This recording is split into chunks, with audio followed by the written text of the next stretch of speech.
ऐसा लगना चाहिए कि हाँ माननीय महोदय हमारे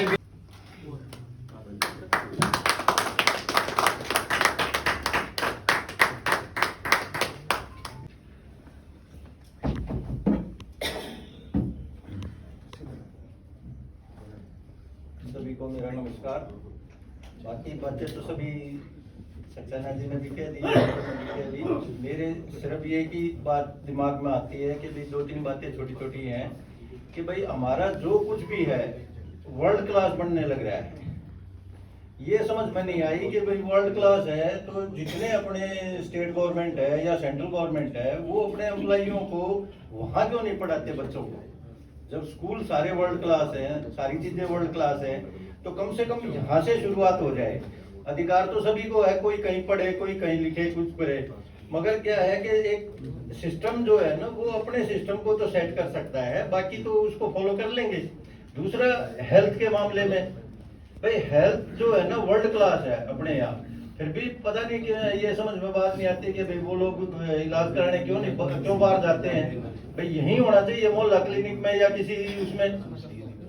तीसरी बात मैं एक बात ये छोटी सी कहना चाह रहा हूँ कि भाई जो रूलिंग पार्टी है उसका जो मैनिफेस्टो हर बार छपता है वो कम से कम इलेक्शन कमीशन ये पूछे कि जो पिछला मैनिफेस्टो था उसमें आपने क्या क्या काम कराया है।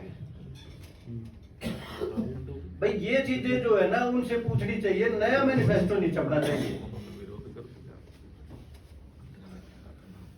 ये मेरी सिर्फ ये सोच है कि भाई ये मैनिफेस्टो नहीं छपना चाहिए नया रूलिंग पार्टी का। उस मैनिफेस्टो में क्या काम हुआ है वो पूछना चाहिए, अब भाई इसमें आपने क्या क्या काम कराया है और वो बात क्या दी इन्होंने। तो मेरा सिर्फ ये इतना कहना है। धन्यवाद। Thank you sir. जनता राजा जब आप आजादी नहीं है तो जनता राजा प्रजा राजा ये क्या कर रहे हैं आप? आपके साथ आपको जो आजादी कही जा रही है वो एक ट्रांसफर ऑफ पावर था जो कि 17 जुलाई 1947 को ब्रिटिश पार्लियामेंट में पारित हुआ था और 18 जुलाई को उसे क्राउन की जो है ना एक्सेप्टेंस मिली थी। उसमें उसका एक्ट का नाम था India independence act 1947। It was a fraud act जिसमें टाइटल में इंडिपेंडेंस को छोड़ के कहीं भी बीच में इंडिपेंडेंस नहीं है। आपका संविधान आपके साथ फ्रॉड है। संविधान में आपको कहीं नेशन नहीं कहा गया है। You are always address as a state not as a nation. संविधान का कोई भी आर्टिकल आपको जो है नेशन का पावर नहीं दे रहा है।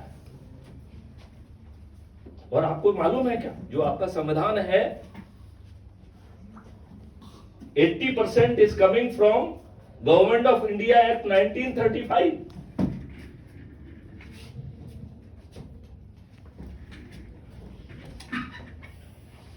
तो क्या इस बात पे ये सदन मेरे साथ है कि आज भी आप आजाद नहीं हैं? नहीं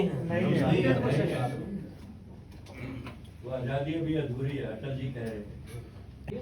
ये तो मैंने नमूने के लिए कहा है। आपको मालूम है इंडियन पीनल कोड 1860 का है, उसके 1 साल पहले का। आज आप उसी इंडियन पीनल कोड से गवर्न हो रहे हैं और उस पीनल कोड को भी ठीक ढंग से ग्राउंड पे इंप्लीमेंट नहीं किया जा रहा है। तो आप किस आजादी की बात कर रहे हैं? हमारे इन दुष्ट राजनेताओं ने हमें गुमराह किया है और हमें इस भ्रम में रखा है कि हम स्वतंत्र हैं। भाइयों, आप बिल्कुल स्वतंत्र नहीं है और ये जनता राजा है, ये भी धूर्तता है। जनता राजा कह के आप जनता को मूर्ख बना रहे हैं। वो एक मूर्ख बनाने वाले थे, आप दूसरे मूर्ख बनाने वाले हैं। उस मूर्ख में और आप उसके मूर्ख बनाने में और आपके मूर्ख बनाने में कोई फर्क नहीं है, क्योंकि आप सत्ता में आना चाहते हैं। जो सत्ता में आना चाहेगा वो इस देश के साथ देशद्रोह करेगा, क्योंकि सत्ता में आना यदि आपका मकसद है तो इस देश का कल्याण नहीं हो सकता। आपकी जो प्रशासनिक व्यवस्था आपके ऊपर थोपी हुई है उसे न्यायालय के ऊपर रख दिया गया है। कानून की धारा 197 सीआरपीसी, आप लोग सब आजकल गूगल है, पढ़िए, उसने इस प्रशासनिक व्यवस्था को न्याय व्यवस्था के ऊपर कर दिया है। वो कहती है कि यदि ये कोई अपराध भी करेंगे तो न्यायालय संज्ञान नहीं ले सकती है जब तक कि राज सत्ता में बैठे लोग अनुमति ना दें। आज ईओडब्ल्यू लोक आयुक्तों में हजारों केसेस जो है ना पेंडिंग पड़े हुए हैं, लेकिन हमारे दुष्ट राजनेता अनुमति नहीं देते हैं। क्यों? क्योंकि ये दुष्ट प्रशासनिक व्यवस्था उनकी चरण सेवक बनी हुई है। सब गद्दार हैं, हम आप सब लोग गद्दार हैं। ये जो चारों तरफ से आपको घेरा जा रहा है, किसी को मैग्सेसे अवार्ड दे रहे हैं, किसी को कुछ अवार्ड दे रहे हैं, कुछ का कुछ कर रहे हैं, एक इतना बड़ा इंटरनेशनल ड्रामा है जो हम सिंसियरली महसूस ही नहीं कर पा रहे हैं। We are not in position to appreciate it. मतलब कुछ अंतरराष्ट्रीय शक्तियां हैं, कॉमर्शियल ऑर्गेनाइजेशंस हैं, कॉर्पोरेशंस हैं, वो आपके ब्यूरोक्रेट्स, आपके राजनेता, आपके साइंटिस्ट को टारगेट करते हैं। उनको टारगेट करके बुलाया जाता है, फिर उनको 5 स्टार होटल में ठहराया जाता है, 7-8 दिन की ट्रेनिंग दी जाती है, पहले से बनाई हुई विभिन्न तरीके की आर्टिस्टिक जो है ना उनको डॉक्यूमेंट्री दिखा के उनको एक विचारधारा थोपी जाती है। फिर उनसे कहा जाता है कि आप कुछ लिखो भाई, तो वो लिखते हैं और वो जो है विश्व की सबसे बड़े जर्नल्स में छपवाया जाता है और फिर उनको एक अवार्ड दे दिया जाता है और इसके बाद वो बन जाते हैं सेलिब्रिटी। उनको सेलिब्रिटी बनाया जाता है कि जैसे जिस कारण उनके माध्यम से इस देश के ऊपर वो चीजें थोपी जाए वो जो कि जहर है।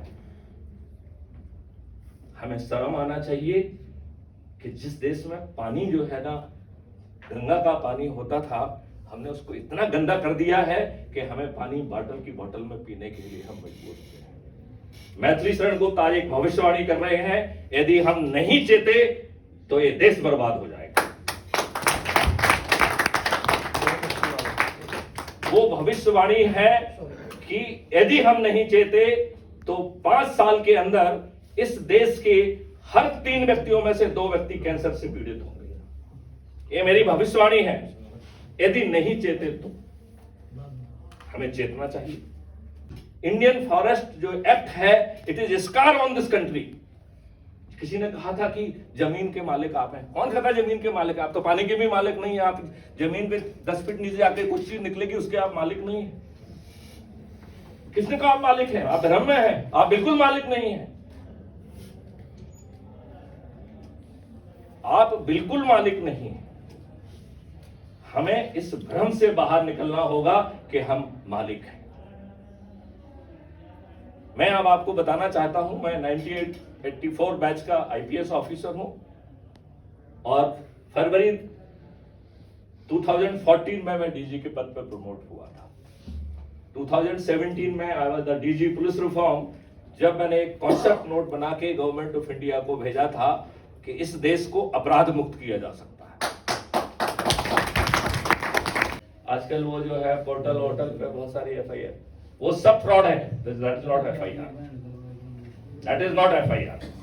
क्या आपको मालूम है इस देश के 80% लोगों को जो है ना थाने से भगा दिया जाता है, उनकी सही एफआईआर नहीं लिखी जाती है।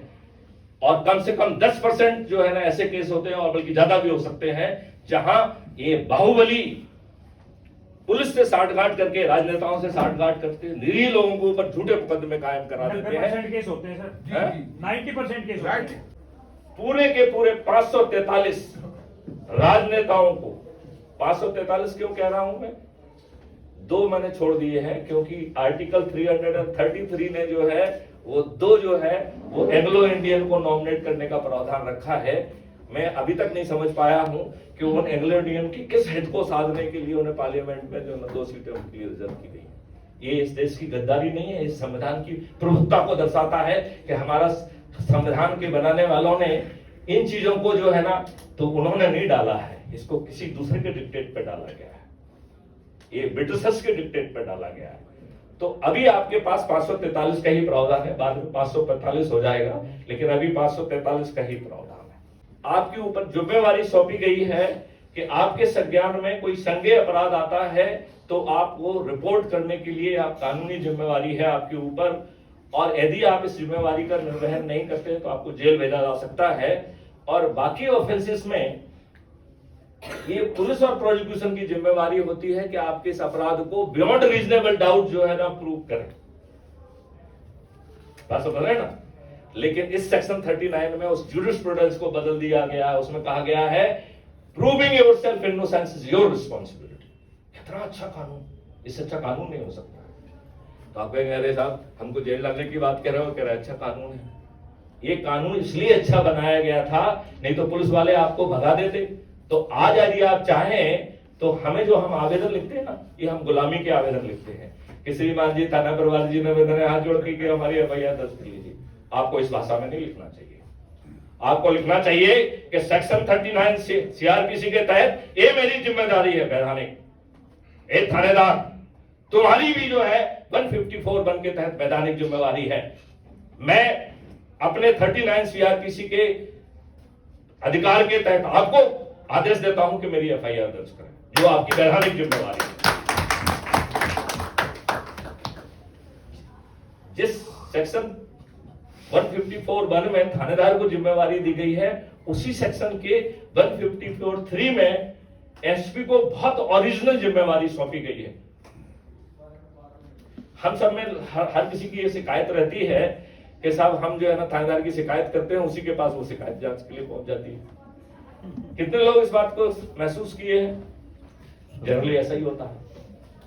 ये सेक्शन कहता है कि जो एसपी है, ये आपको वैधानिक अधिकार दिया गया है कि आप एसपी के पास सीधे पहुंचिए यदि थानेदार हमारी बात नहीं सुनता है। और एसपी को इतना अधिकार दिया गया है कि वो खुद संज्ञान ले सकता है, उसे थानेदार के पास जाने की जरूरत नहीं है, वो खुद अपने आप से इन्वेस्टिगेट कर सकता है। और यदि वो खुद इन्वेस्टिगेट नहीं करता है तो अपने किसी भी सबऑर्डिनेट की, उसकी रैंक भी नहीं खोली गई है, अपने किसी भी सबऑर्डिनेट को, इसका मतलब सिपाही भी आ जाएगा उसमें, तो सिपाही छोड़ दीजिए, हवलदार जिसके पास इन्वेस्टिगेशन पावर है उसको अपन मान लेते हैं। तो यदि वो उस हवलदार को भी केस का इन्वेस्टिगेशन देता है तो कानून उसको अधिकार देता है कि वो हवलदार जो है उस थाने की उस पर्टिकुलर केस के लिए एसएचओ के सभी पावर होंगे, तो उसको उस थाने के एसएचओ के पास जाने की जरूरत नहीं है। कानून ये है। ग्राउंड पर तो जो नौटंकी हो रही है वो आप देख रहे हैं, तो मैं कानून की बात कर रहा हूं, इससे आप कंफ्यूज मत होइए, क्योंकि ग्राउंड पे तो कुछ दूसरा ही नाटक चल रहा है, राइट। तो ग्राउंड का नाटक बहुत खराब है। Y vaccination? एंड वैक्सीनेशन का मतलब 1200 रुपए एक वैक्सीन के multiply by 137 crore, which makes it 17 lakh crore, और बूस्टर डोज को मिला देंगे तो 34 लाख करोड़ रुपीस। और आपको मालूम है आप इनकम टैक्स से सिर्फ 10 लाख करोड़ कमा पा रहे हो, वो भी इंक्रीज बेस में, पहले तो इतना भी नहीं कमा पा रहे थे। आपको मालूम है इनकम टैक्स के इंक्रीज बेस के साथ you are just earning 10 lakh crore rupees, only 10 lakh rupees. तो यदि 34 लाख करोड़ आपके जो है एक साल में वैक्सीन में लग रहे हैं, इसका मतलब है 4 साल का इनकम टैक्स तो अकेला आपको वैक्सीन के लिए चाहिए। Are we committing fraud on this country? Crime मुक्त भारत होगा। हाँ, मैं ये कह रहा हूँ, वो ये आज के राजनेता आपको अपराध मुक्त भारत क्यों देंगे? सुनो, आपने बात कही कि मैंने एक कॉन्सेप्ट भेजा, कॉन्सेप्ट एक्सेप्ट हुआ, हाँ। वो नेशनल पुलिस मिशन बना, मैं प्रोजेक्ट हेड हूँ उसका। 6, 7, 8 अक्टूबर को पंजाब खोड़ के गांव के अंदर, जो मेरा खुद का गांव है, मैं खेती वहीं की मेरी है और बाप दादों की खेती है, मेरी आज की नहीं है। ये लियाकत अली खान जो प्रधानमंत्री थे पाकिस्तान के, उनसे तबादला हुआ था, तो वो जमीन हमारे पास है। वहां पर 3 दिन के अधिवेशन के अंदर ये तय किया गया कि पूरे देश के, पंजाब कोर्ट से पूरे देश के गांव तक मामला पहुंचेगा। हर गांव में एमएसपी, गांव-गांव एमएसपी, हर घर एमएसपी, फसल हमारी, भाव तुम्हारा नहीं चलेगा। कितने बच्चे यहां पर बैठे हैं, बच्चे खेती नहीं करना चाहते, बच्चे आपके भाषण नहीं सुनना चाहते। बच्चा जो आज है देश का, वो विकल्प चाहता है, उसकी शादी नहीं हो रही अगर वो खेती करता है तो। मैं बार बार कहता हूं, लड़की का बाप खुद खेती करता है पर अपनी बेटी का हाथ खेती करने वाले को नहीं देता है। ये बुरा हाल हो चुका है हमारे देश के अंदर आज। सर, आप इतना अच्छा कह रहे हैं, कानूनी सारी चीजें कानूनी ठीक है तो सारी चीजें ठीक है, नहीं तो हम खुद बदलेंगे, इनसे प्रार्थना क्यों करें? वही ध्यान से सुनने वाली बात। सारे वीडियो सारे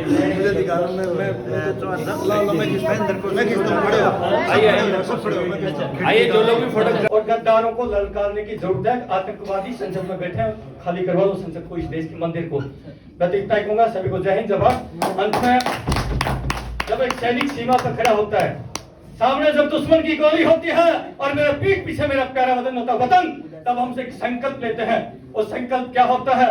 संकल्प होता है फिक्र नहीं मर जाने की मिट जाने की, फिक्र नहीं मर जाने की मिट जाने की, अन्याय नहीं होने देंगे। और जब तक साजिश सीने में आए मेरे प्यारे वतन, तेरा शीश करने झुकने देंगे। तो इसी के साथ अपने काम उड़ान देता हूँ। सबको जय हिंद। सारे साथी हैं, इस देश के अंदर नफरतों की आग लगाती है, जाति और धर्म में देश को बचा लीजिए। फौजी भाई हैं, जब इन कुकुर मुक्तों को आप देश हाथ में सौंप सकते हैं तो क्या इन फौजी भाइयों को एक मौका नहीं दे सकते? क्या दे सकते हैं? दे सकते? हम सच्चे देशभक्त हैं, उसके लिए हम किसी कीमत पर जा सकते हैं। मातृभूमि को बचाना है, हम उसके लिए कुछ भी कर सकते हैं। नाटक नोटिंग की राजनीति हो रही है, देश देख रहे हैं, सब समाज देख रहे हैं, प्रबुद्ध लोग देख रहे हैं, लेकिन कोई कुछ नहीं कर पा रहा। सुप्रीम कोर्ट के जज देख रहे हैं, किसी के पास कोई इलाज नहीं है। इलाज सिर्फ एक है कि इनका भय बैठाना पड़ेगा, भय बैठाना पड़ेगा, भय बैठाना पड़ेगा। एक टीम ऐसी मजबूत करनी पड़ेगी जब उन्हें दिखेगा कि देश की एकता और अखंडता को तोड़ने का प्रयास हो रहा है, तो वह टीम आ जाएगी, खतरों को खत्म कर देगी।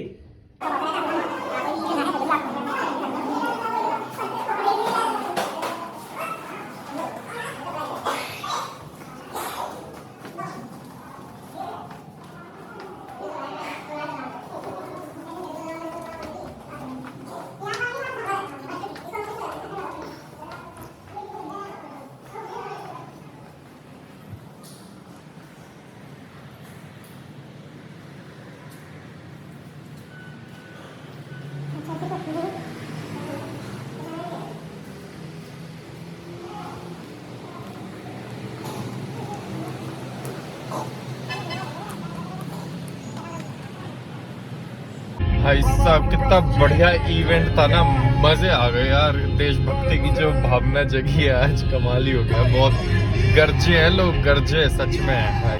ऐसा सुन के लगता है कि यार अपनी प्रॉब्लम कितनी छोटी है भाई, हम घरों की प्रॉब्लम में, छोटी मोटी प्रॉब्लम में फंसे हुए हैं पूरी तरीके से। हाँ, पर देश में देखे तो बड़े लेवल पे वास्ट देखे तो कितना ज़्यादा प्रॉब्लम्स चल रही हैं। पर अब ठीक है यार, जो है सो है। देश पे ग्राउंड लेवल में प्रॉब्लम्स तो हैं ही बहुत सारी। हाँ, अब कुछ दोस्तों के साथ थोड़ा और घूमने फिरने का प्लान रहता है अभी, तो अभी और घूम लेते थोड़ा सा। कहीं अच्छा सा रेस्टोरेंट पे बैठ के खाएंगे आराम से। वैसे तो अभी जहाँ से मैं इवेंट से आया हूँ वहाँ पे भी खाया पिया मैंने खूब, पर थोड़ा लिमिट में खाया क्योंकि यहाँ पर भी प्लान था आगे, इसीलिए बस।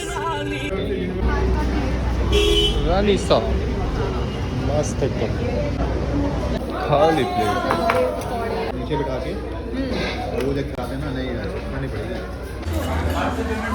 कोई ऑर्डर नहीं है, एक और वाली गलती। वाह भाई वाह, बहुत मौज थाली।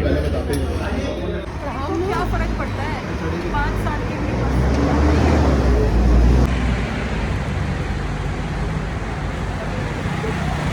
Say hi. Hi. Hi. Late night walks. Tripod की जरूरत नहीं। ओह, बिल्कुल भी नहीं पड़ती ट्राइपॉड की जरूरत मेरे को। चलो घर वापसी जाने का समय हो गया। मजे आ गए यार, मजे आ गए। जिंदगी में लगता है कि छोटी बातों से निकलो, बड़ा सोचो, बड़ा देखो, बड़ा करो। एक तो आज जो देशभक्ति का इवेंट अटेंड किया ना, उसको सुन करके कान खुल गए, आँख खुल गए, दिमाग खुल गया। पर ये सही है बात है, अपने आप से कुछ बड़ा करेंगे। भगवान बड़े बोलना मनवाए बस दोस्तों के साथ घूमने में। और फिर बड़ी अच्छी बात हुई कि एक बहुत प्यारे क्लाइंट मिले, बहुत पुराने, मतलब कि मेरे 500 साल पुराने क्लाइंट हैं। क्लाइंट के आप तो परिवार जैसी बात हो गई थी बिल्कुल। बस मज़ा आया मिलकर भी। हाँ